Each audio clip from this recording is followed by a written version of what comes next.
difficult to find two people from more dissimilar backgrounds than Will and I. It's a testament to the power of poetry, and also, I must say, to this conference, the way that it brought Will and me together.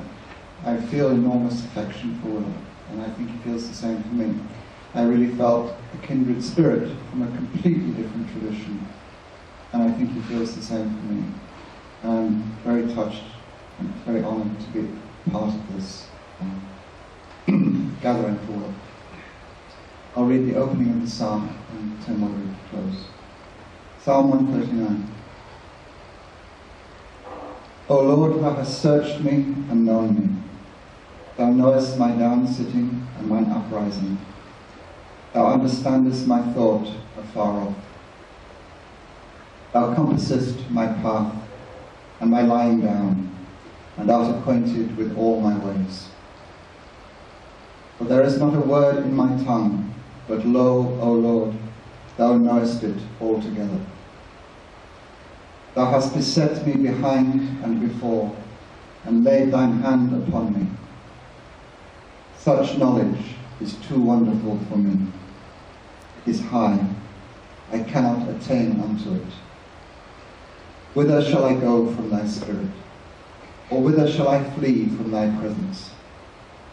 If I ascend up into heaven, thou art there. If I make my bed in hell, behold, thou art there. If I take the wings of the morning and dwell in the uttermost parts of the sea, even there shall thy hand lead me, and thy right hand shall hold me. If I say, surely the darkness shall cover me, even the night shall be light about me. Yea, the darkness hideth not from thee, but the night shineth as the day. The darkness and the light are both alike to thee. For thou hast possessed my reins, thou hast covered me in my mother's womb. I will praise thee, for I am fearfully and wonderfully made. Marvelous are thy works, and that my soul knoweth right well. My substance was not hid from thee when I was made in secret and curiously wrought in the lowest parts of the earth.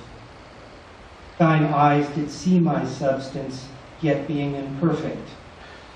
And in thy book all my members were written, which in continuance were fashioned, when as yet there was none of them. How precious also are thy thoughts unto me, O God! How great is the sum of them! If I should count them, they are more in number than the sand. When I awake, I am still with thee. Search me, O God, and know my heart. Try me and know my thoughts, and see if there be any wicked way in me, and lead me in the way everlasting. Will is a carpenter, painter, a musician, poet, and also a farmer. His family has been farmers for generations. Will writes me letters, and he writes them like this, in longhand, in his own handwriting. And the last one I had was last October, where he says, we were in 100-degree temperatures every day until a few weeks ago, but we now have some cooler weather, 80s in the day, 40s to 50s at night. I'm growing my family lettuce. We call it Mills lettuce because it's been in my family for 100 years. It's a red black leaf winter variety that will live under the snow. I'm going to read a poem of Will's called Rain. My father's father called this morning, asking me to help him plow new garden rows, turn under summer's weeds and saplings grown too thick for work by hand with hose. His mule died years ago, but he still saves the plow, so we connect a single tree behind his tractor and pull him slowly through the garden, turning on command, "Gee-haw," all afternoon, until he waves for me to stop and pull up old tomato staves. Before we finish, the sky turns cloudy. Rain drives across his pasture. I pull the tractor under his barn in time. We stand facing the storm together, hearing scattered drops on the tin roof chime into a deafening roar of falling rain. He holds his hat and hurries for the house. I watch him as he nears the door, his shirt gone speckle wet to dark, and now the douse increases on the barn, but I remain, disconnect the plow, and watch the rain cascade like melted glass from eaves to dirt. I close my eyes and listen to the tin reverberating like a high-tide beach beneath the sound of ocean coming in, a sound that whitens in the mind to leach away all boundaries of thought. I smell his saddles where they hang on rope to keep pack rats from chewing up their seats. Sweet horse feed, hay, bag balm, and leather soap instill his barn with memories of when he taught me how to work the plows his father bought to plant his lettuce, mustard greens, and beets. The handles of his plow are smooth as bone. I hold them for a moment. The rain streams loud on the tin, a soporific tone that draws my childhood up like vivid dreams.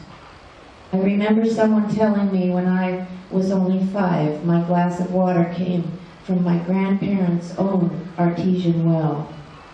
It fascinated me that pipes could tame groundwater rising in the dirt all by itself the way trees siphon toward the sky. They sealed it off when the water pressure fell.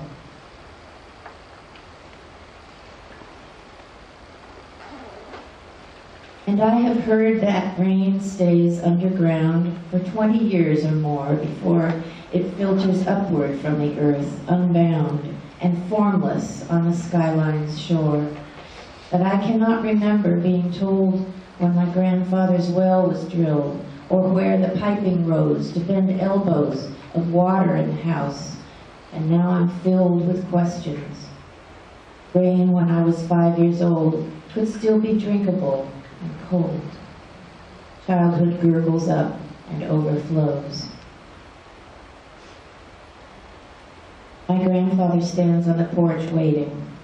The garden rows we plowed resemble graves, laid side by side beneath the rivulet writing of illegible epitaphs the wind, the rain engraves. And as I run to him, the roar of rain on tin diminishes as when sleep falls around my ears to silence every sound. When I come home and my grandfather calls for help, I show my age and don't complain. I'm alive, awake, and young to pain that wells in him like water in the ground.